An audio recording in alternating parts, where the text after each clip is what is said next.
Allah'ın yardımı qachon keladi? Dunyoning har qaysi joylaridagi faoliyatchilarimiz xalqimizning bishig'i kelgan zulmlarni to'xtatish va xalqimizning mavjudligini saqlab qolish yo'lida qo'lidan kelishicha tirishchanligini ko'rsatmoqda. Qalbi laxti bo'lgan xalqimiz intizorlik ichida Allohning yordamini kutmoqda.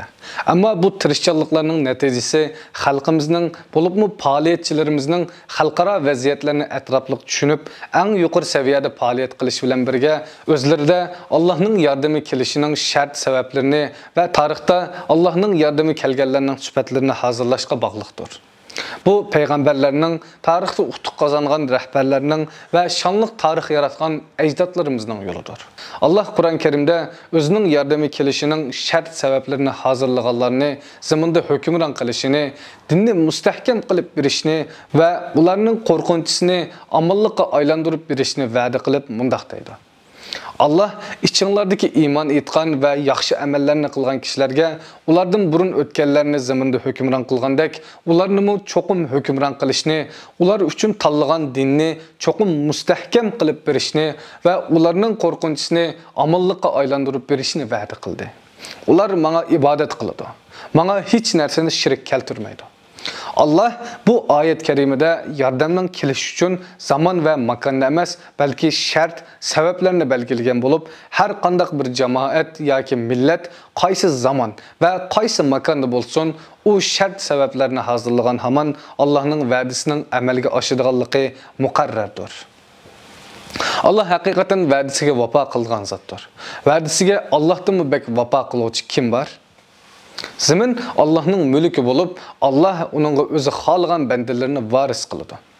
Yeryüzü hakikaten Allah'ın mülküdür. Allah onunla bendelerden özü xalğan kişilerini varis kılıdı. Yaxşı akıbet takvadarlarına mensuptur. Biz Levhil Mahfuzda ezelde yazgandan keyin Davudga nazil qilingan Zaburda zeminga hakikaten mening yaxshi bendelerim varislik qiladi deb yozdik. Allah Kur'an-ı Kerim'de yani bir qancha o'rinlarda payg'ambar va müminlerge dünya ahirette yardım beradiganligini bayon qiladi. Shak shubhisizki biz payg'ambarimizga, müminlerge hayati dünyada ve guvohchilar hozir bo'ladigan kunda albatta yordam beramiz. Ey Muhammed, shak shubhisizki senden ilgili nurg'un payg'ambarlarni qavmiga payg'ambar qilib avatdik. O peygamberler ularga özlerinin rast peygamberlikini ispatlaydigan nurg'un ro'shan mo'jizalarni ilib keldi. Ular mo'jizalarni inkar qilib asilik qildi. Asilik qilganlarni jazoladik. Müminlerge yordam qilish bizga tegishlik bo'ldi. Ey müminler, sizlar Allohning diniga yordam bersanlar, Allah sizlarga dushmaninglarga qarshi yordam beradi.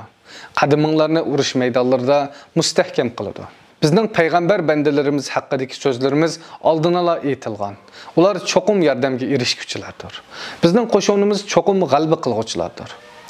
Tarix betlerini varaqlığımızda bir mezgil vahşi zulümlarga uçurgandan keyin özlerinde Allah'ın yardımı kelişinin şart sebeplerini hazırlagan, Allah'ın yardımıga erişken nurgun cemaat yoki milletlerinin ötkenlikini tonup yetimiz. Zalimlarning tüp yıldızının kurututish xatarga duch kelgan sahabilarmi maddi imkoniyatning ozligi bilan turib Allohning yordami kelishining shart sabablarini hazırlab, Allohning yordamiga erishib, qisqa vaqt ichida zalim imperatorlarni yiqitib, zaminning varis va xo'jayinlarga va dunyoning birinchi kuchiga aylangan. Xalqimizda Allohning yordami kelishining shart va sabablari asosan tepiladi. Lekin jiddiy tuzatmasi bo'lmaydigan illat va xatoliklar xeyli ig'ir. İlletlerinin aziyişi, hatalıklarının qayta tekrarlanmasligi ve Allah'ın yardımının tezroq kelishi uchun xalqimizning ulumalar Qur'on Karim oyatlardan yakunlagan Allah'ın yardımı kelishining shart sabablarini ve tarixda Allah'ın yardımı kelganlarning muhim sifatlarini yaxshi o'rganib amal qilishi intayin zarurdir. Shunda qilganda ularga tez vaqtda Allah'ın yardımı kelganligida shak yo'q.